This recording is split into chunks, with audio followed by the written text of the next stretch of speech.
The Sunday Business Page is brought to you by Fregasso Financial Advisors. We guide for life. Good morning, I'm John Delano. Welcome to the Sunday Business Page. This morning, Kraft Heinz's financial problems and what it means for the future of that company. Jay Sukitz from the University of Pittsburgh's Katz School of Business will share his thoughts. Then we'll have special information on how active duty military veterans can improve their job finding skills with the help of Point Park University. And then how the Builders Guild of Western Pennsylvania can help you prepare for a free 6-week course to qualify for an apprenticeship in the construction industry. It's all next right here on the Sunday Business Page. This is the Sunday Business Page on KDKA-TV. And a very good morning to you. Thanks for spending part of your Sunday morning with us. For the investors and employees of the food giant Kraft Heinz, these are challenging times. And they are a sharp contrast to the days when Henry J. Heinz manufactured and sold products like his mother's recipe for horseradish and his famous tomato ketchup.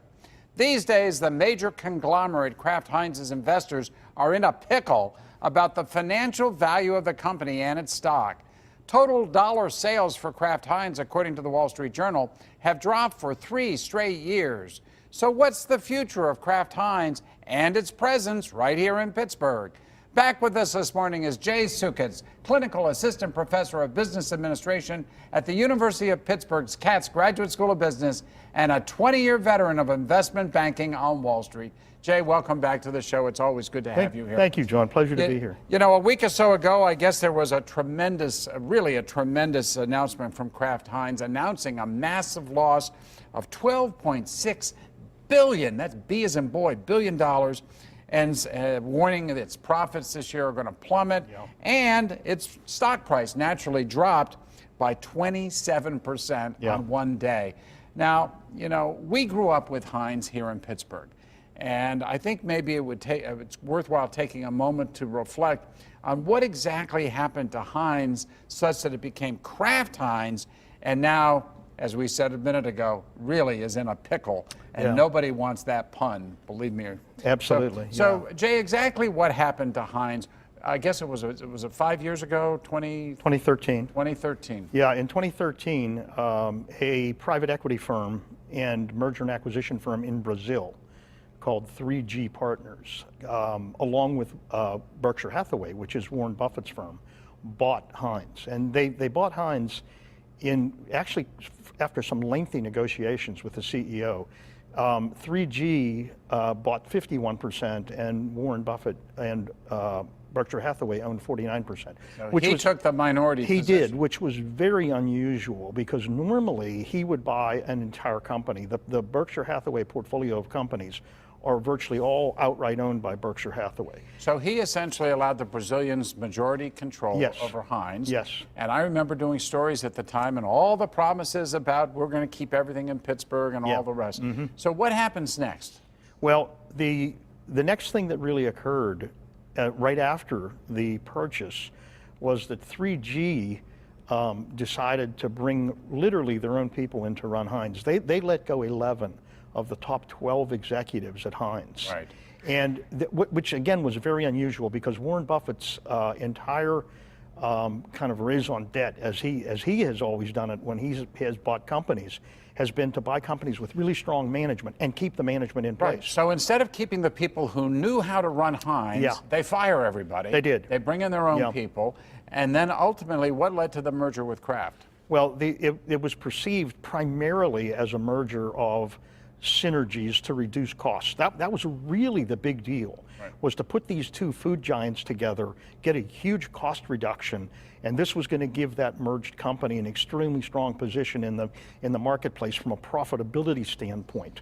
So Kraft Heinz merges, and then if I'm reading these reports correctly, they essentially end up dissing the grocery chains that they work with. They did, yes. They raise prices on their food products. They cut out all the special discounts and deals to encourage consumers to buy their products.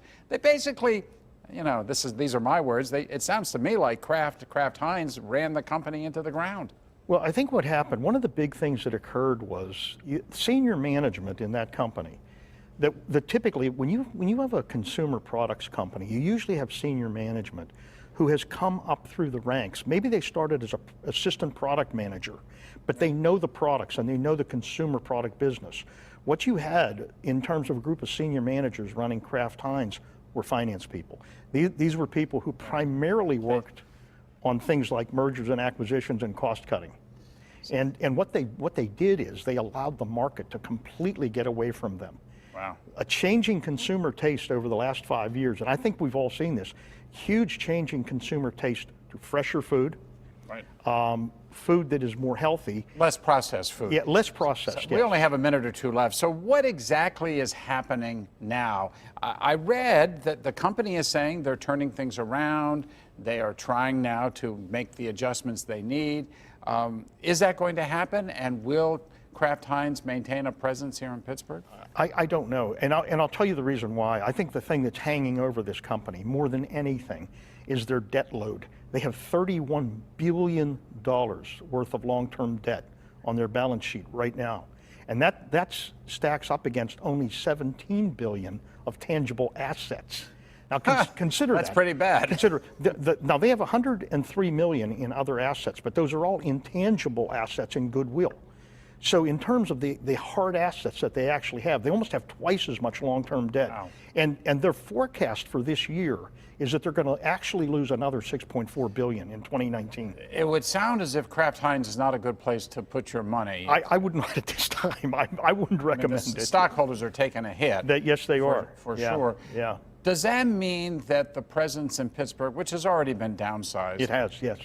Is that going to continue, or do you think there's any tie between Kraft Heinz and Pittsburgh? Well, the one thing I did here in my research anyway, and this was a few weeks ago last week when I saw all this stuff come out, is the Heinz field name will remain. They have said that. Oh yeah, well the Heinz field, yeah. But I think the other part of that, whether or not they'll maintain their partial headquarters here, is up in the air. I have no idea. Right.